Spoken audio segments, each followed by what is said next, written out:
Welcome back to another episode. Today we're talking about the goddess lecture. Basically, we're going to be explaining why every single ancient cultures used to worship goddesses and women and why it has changed, basically. And this is based on Dr. Leonard Schlein. He did a lecture on the goddess where he explains a lot of the science behind this. So I took a few notes and I'm gonna explain it as well. I'm going to share my perspective too. So when we look back 5,000 years ago, women used to have really high positions in society. There were a lot of high priestesses, warriors, so women used to be in positions of power. In fact, women were seen as an extension of God, which is technically goddess because Mother Nature is feminine, right? And so everything was basically shifted when literature was invented. Because guess what? It was men writing those freaking books. So what they did is they decided to deny the existence of goddess. And even to this day, most people worship a male god. So even with the expression God, they use the male version of that word, right? And you can see a lot of, spiritual people as well, not just in religion. That's what's crazy to me. Tarot readers, psychic mediums, people still use the word God because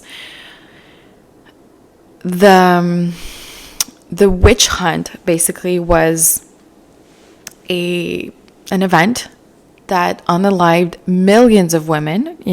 They also changed the numbers as well. It's not like a few thousands of women, it's actually millions. And it traumatized women to their core. So even using the word goddess instead of God is a trauma for most women. So in our language, in our vocabulary, let's say someone sneezes, people say God bless you, but we're supposed to say Goddess bless you. So these are just a few examples, but that's what's been happening. And so when it comes to let's go back to the lecture that Dr. Schlein did. He's saying that the nature of men basically is to take pleasure in killing and being a primal hunter. That when it comes to our biology, right? Our biology hasn't changed and it's been the same since the beginnings of time. Men are programmed, or their DNA is coded to hunt, right? And so when it comes to humans in general, humans are the most sadistic animal on the planet, but also the most compassionate when it comes to women. So when literacy, when the birth of literacy happened, this is when the death of the goddess happened as well. The death of the feminine power. They completely removed the feminine from books. They removed the feminine from the Bible. Everywhere. She was gone. Which makes no sense because if you want to create life, you need a woman. There's nothing more important than a woman on earth because even with AI can replace men, but AI cannot replace women. There's no robots that can create life. So you need the woman as the vessel, but you need the feminine and the masculine energy to create life. So when it comes to reading, this is what Dr. Schlein says. When it comes to reading, when we read, we use the left side hemisphere of the brain, which is the masculine hand, right? Because it's always the opposite hand. So the right hand is the masculine hand. So the reason why everything became masculine, obviously it was because men wanted control and power, and they're coded to be hunters, right? That's one of the explanations.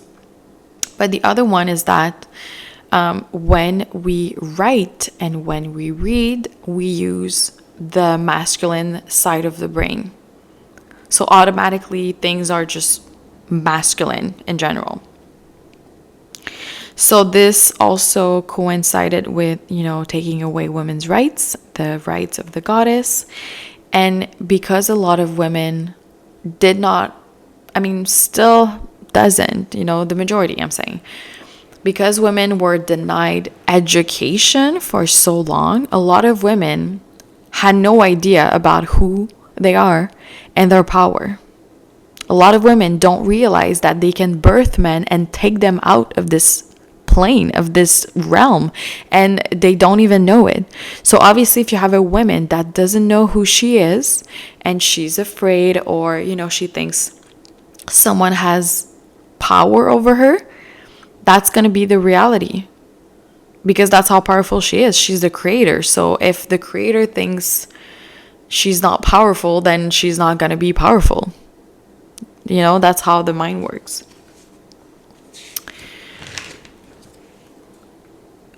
Even with the Greek goddesses, this is what happened. When it comes to the stories of the gods and goddesses, you're going to notice that a lot of them don't have any childhood. They don't have any mothers. And they're usually born from men, which once again makes no sense. And one of the ways that men have been able to have power for so long is because they've been denying education and property to women. That's the only way they've been able to do it, is by denying education. But now with the internet, that's basically the end of the reign of patriarchy with the internet, because the internet is feminizing the world. A lot of women are reclaiming their rights. They're receiving a lot of education. They're getting educated. Therefore, they don't make the same mistakes. And they know who they are, so it's easier for them to reclaim their psychic abilities and their power.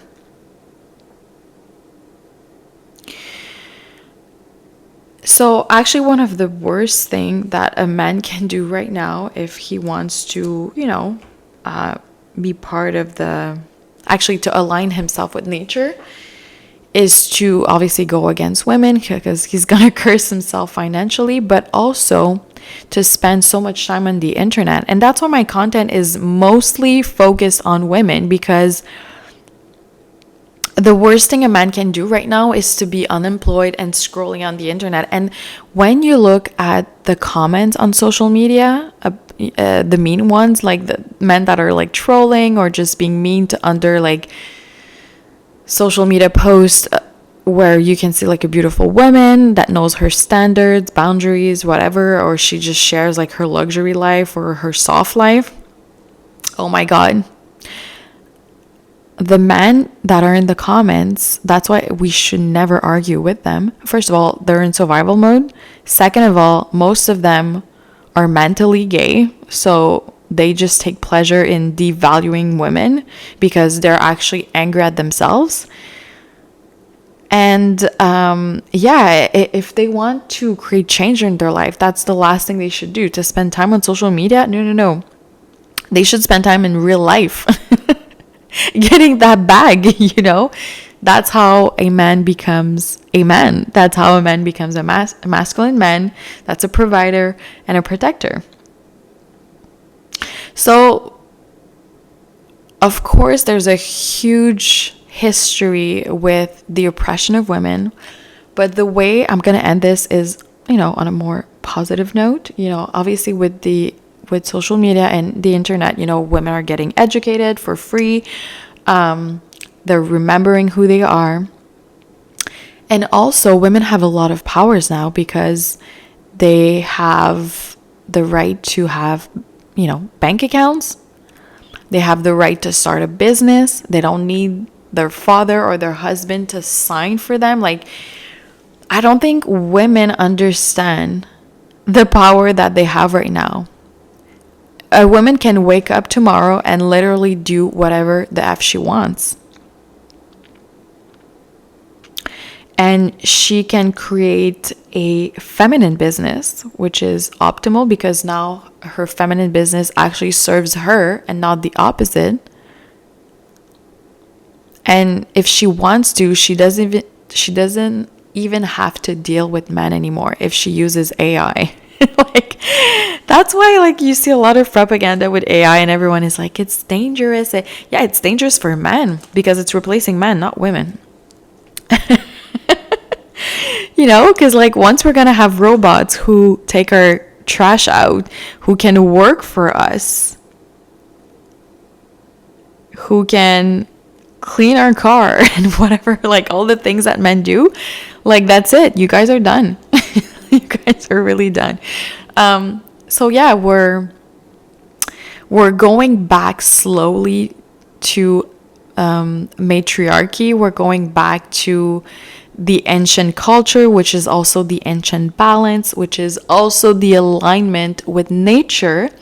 And here's the thing. No one can win against nature. No one. And people who actually are bold enough to do that are usually men, right? Ego-driven men that have these like huge egos and they're just very arrogant. They get humbled. Like, I don't think you guys understand how humbling it is to fight against nature. Like, you cannot win.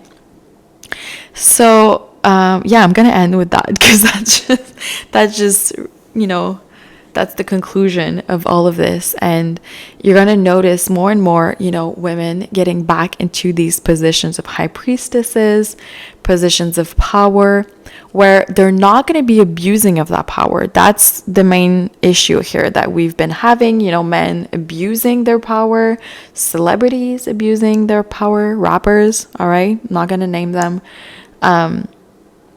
So when you have more women in power, it actually creates balance because you don't have this bullshit going on. So that's it for today's episode. Let me know what you think, and I'll see you in the next one.